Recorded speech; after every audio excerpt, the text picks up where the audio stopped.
welcome back to our channel. So fans, today is another wild day in the soap world, and we have a ton of crazy updates to get through. Grab a massive cup of coffee, because we are diving deep into the Genoa City drama right now. We have so much to unpack from the latest sneak peeks and weekly promos. So let's just jump right into the madness, because Sally Spectra is up to something very secretive. The weekly promo kicks off with Sally looking super nervous, and she's meeting up with Audra Charles. Audra looks at Sally and asks if she is sure she's okay. And then Sally drops a huge question. She asks, "Did you bring what I asked for?" So obviously the most logical explanation here is that Sally is asking Audra to bring her a pregnancy test, which is just wild when you think about it. Because Sally and Audra work together at Spectra Charles Media, they are business partners.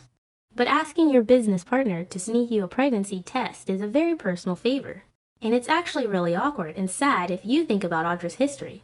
Audra just had a miscarriage not that long ago. She literally just got emotional about it while holding Noah Newman's hand at Crimson Lights the other day, which caused a whole jealousy explosion with Sienna Bacall. But anyway, Sally asking Audra for this is a huge deal. It means Sally is terrified and needs someone discreet. She can't go to the pharmacy herself because people talk in Genoa City. Someone would see her. So she sends Audra, and this totally lines up with everything going on with Billy Abbott right now. Because Billy and Sally just got back from their big trip to London. Sally pushed Billy to go make amends with his mom, Jill Abbott, because Jill has been having health issues. And Billy finally listened. He is free from Chancellor Industries now. So he went to London, and they fixed things. And the trip brought Billy and Sally so much closer together. They are deeply bonded now. So much so that the spoilers say they are about to start talking about their long-term future. Like big steps, marriage proposals, engagements, but a baby? That changes the entire timeline. If Sally is actually pregnant, Billy's whole world is going to flip upside down again. He already has kids, but starting a new family with Sally would cement them forever. But what if it's just a false alarm? Even if a test is negative, just the scare alone is going to force Sally and Billy to have a massive conversation about whether they want kids together. And they need to be careful because Victor Newman is lurking in the shadows. Victor wants to crush their media company. So if Sally is distracted by a pregnancy scare, Victor might just swoop in and destroy Spectra Charles Media while they aren't looking. It's a huge mess. But speaking of huge messes, we really need to talk about the Abbott family. Because the situation between Jack Abbott and Diane Jenkins Abbott is just completely toxic right now. Diane has moved out of the Abbott mansion. She is acting like a total ice queen, and she is completely shutting Jack down. Every time Jack tries to apologize, she just blocks him. But here comes Tracy Abbott to the rescue. Tracy is always the peacemaker. She is the glue that holds that family together. So Tracy sits Diane down for a serious reality check. Tracy knows Jack is dying inside. Jack is heartbroken and exhausted. So Tracy points out a very inconvenient truth for Diane. Tracy reminds Diane that she once convinced Jack and Kyle Abbott that she was dead. She literally faked her own death. She let Jack mourn her. She let Kyle grow up thinking his mother was in a grave. That is massive, unforgivable trauma. But you know what? Jack forgave her. Jack looked past all of those massive mistakes and welcomed her back into his life and married her. So Tracy is basically telling Diane to look in the mirror and find some compassion. Because let's be real here. What happened to Jack was not his fault. Victor Newman orchestrated the most unhinged, evil plot ever. Victor kidnapped Jack. He trapped him on an abandoned yacht. He drugged him out of his mind, and then Victor unleashed Patty Williams on him. Patty is completely unstable and delusional.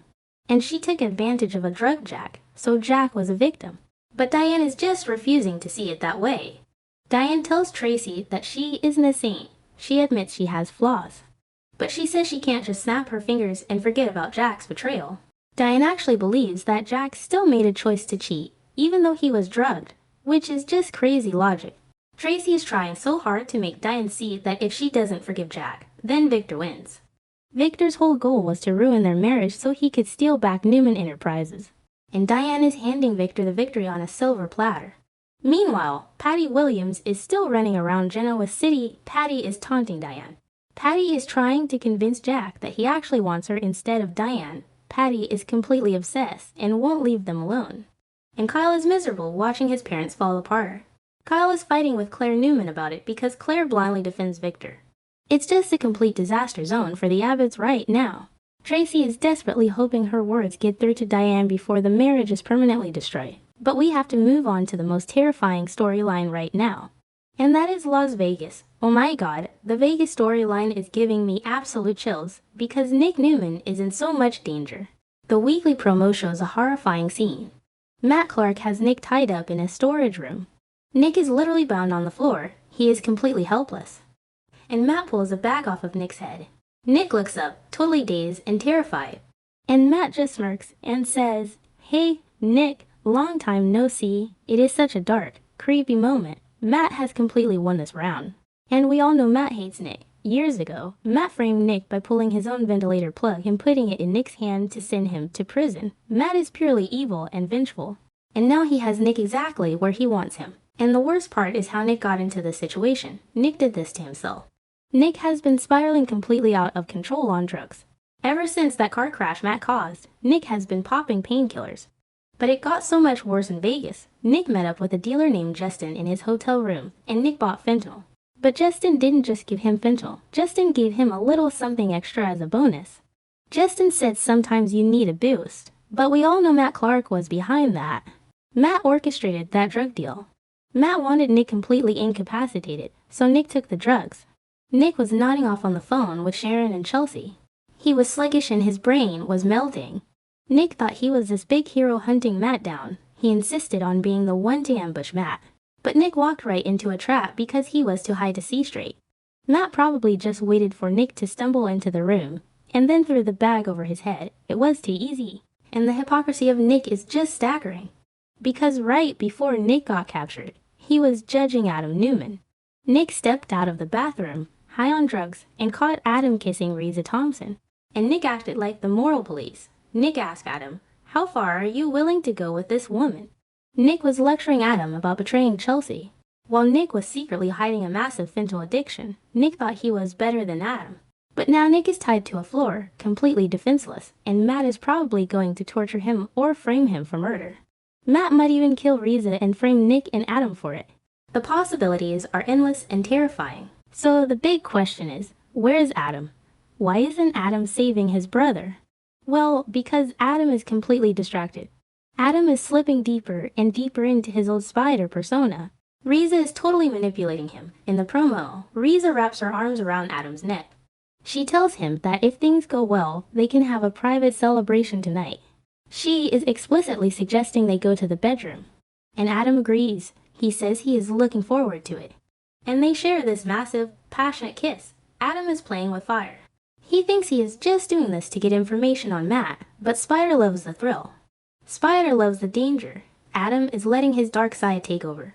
He is completely betraying Chelsea, and he is so focused on Reza that he has no idea his brother is tied up in a storage closet down the hall. Adam is failing on every single level right now, and it is all about to blow up in Adam's face in the worst way possible. Because Chelsea Lawson is not stupid. Chelsea is back in Genoa City, and she is freaking out. Chelsea has had terrible nightmares about Adam turning back into Spider. She told Sharon that she has a bad feeling about Vegas, and her intuition is completely right. Adam stopped answering his phone. Nick was acting super weird and falling asleep on the phone. So Chelsea has decided she has waited long enough. The spoilers say Chelsea is packing her bags and taking a flight to Las Vegas. She is taking matters into her own hands. Just imagine the timing of this. Chelsea is going to land in Vegas. She is going to march up to Adam's hotel room. And what is she going to find? She is probably going to walk right in on Adam and Reza in the middle of their private celebration. Adam is going to be caught red-handed. Chelsea has been so desperate to hold on to the good, reformed version of Adam, she doesn't want Spider around her or their son Connor. So seeing Adam kissing Reza, or worse, is going to completely destroy their relationship. Chelsea is going to dump him on the spot. And Adam is going to lose the woman he loves because he couldn't control his dark side. But it gets even worse, because while Chelsea is screaming at Adam about Reza, Nick is literally in a life or death situation with Matt Clark. Adam is going to realize that while he was busy cheating on his girlfriend, his brother got kidnapped by a psychopath. The guild is going to crush Adam. How is Adam going to explain this to Sharon? How is he going to explain this to Victor? Adam was supposed to be the one keeping things under control. Instead, he let Matt Clark win. Matt has Nick. Matt has the upper hand. And Nick is so heavily drugged that he can't even fight back. If Matt decides to kill Nick right now, there's nothing stopping him. It's just a massive train wreck. I am so tired just thinking about all of this drama. The writers are really pushing these characters to the absolute brink. I don't know how Nick survives this without serious trauma, and I don't know how Adam and Chelsea ever recover from this Vegas trip. We will just have to wait and see how this explosive showdown plays out next week.